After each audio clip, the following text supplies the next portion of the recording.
Benvenuti e buon weekend! Oggi è venerdì 20 marzo 2026. Il sole sorge alle 6:13 e tramonta alle 18:23. La luna si leva alle 7:41 e cala alle 21:23. Oggi si celebra Santa Alessandra. Il nome Alessandra deriva dal greco antico ed è composto dai termini alexo, difendere, e andros, uomo, quindi può essere interpretato come protettrice degli uomini. Oggi è una giornata speciale per due bellissimi motivi. Il 20 marzo è infatti la giornata internazionale della francofonia, un'occasione per riscoprire la ricchezza di questa cultura. Ma non solo, oggi è anche la giornata mondiale della felicità, un invito a sorridere e a ricordare che il benessere di ognuno è un obiettivo fondamentale per l'umanità. Sarah Ferberbaum oggi spegne 46 candeline. Attrice e conduttrice di grande eleganza, nata a Londra ma a volte amatissimo del cinema e della TV italiana.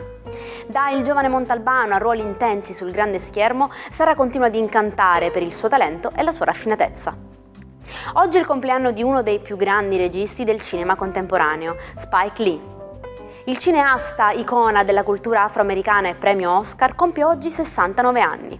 Con i suoi Spike Lee Joints ha raccontato le tensioni sociali e razziali dell'America con uno stile visivo unico e rivoluzionario. Un altro personaggio che oggi festeggia il suo compleanno è Guido Bertolaso, che compie 76 anni.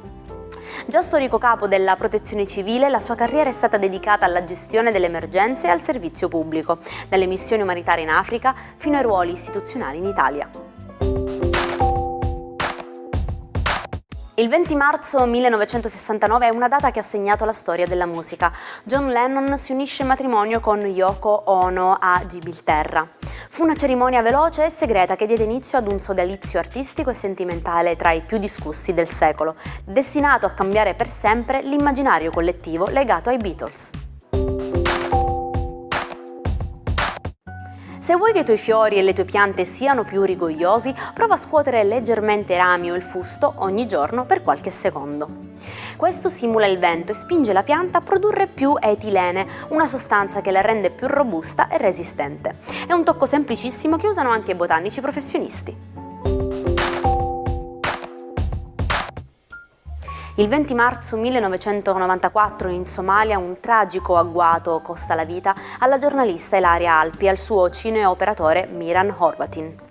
Erano a Mogadiscio per documentare traffici illeciti di rifiuti e armi. A 32 anni di distanza la ricerca della verità completa su quella terribile esecuzione resta un impegno civile per l'Italia intera. Avere il dente avvelenato. Questa espressione colorita indica chi nutre un forte rancore verso qualcuno. L'immagine richiama il morso dei serpenti. Chi ha il dente avvelenato, infatti, sputa critiche e parole cattive con l'intento di ferire la reputazione dell'altro, proprio come un veleno che scorre. Oggi ricordiamo Friedrich Hölderlin, un poeta visionario che visse al confine tra genio e follia. Convinto che la poesia potesse salvare l'umanità riconnettendola al divino e alla natura, Hölderlin visse i suoi ultimi 36 anni chiuso in una torre a Tubinga, scrivendo versi limpidi e misteriosi, un matto che ha saputo vedere oltre l'orizzonte del suo tempo. E ci salutiamo anche oggi con la nostra frase del giorno. Fai ciò che senti giusto nel tuo cuore, poiché verrai criticato comunque. Sarai dannato se lo fai, dannato se non lo fai. In questa giornata mondiale della felicità provate a fare ciò che amate davvero, senza lasciarvi condizionare troppo dai giudizi altrui ed esterni. Io vi auguro una buona giornata e vi raccomando, siate felici. Ci vediamo domani, a presto!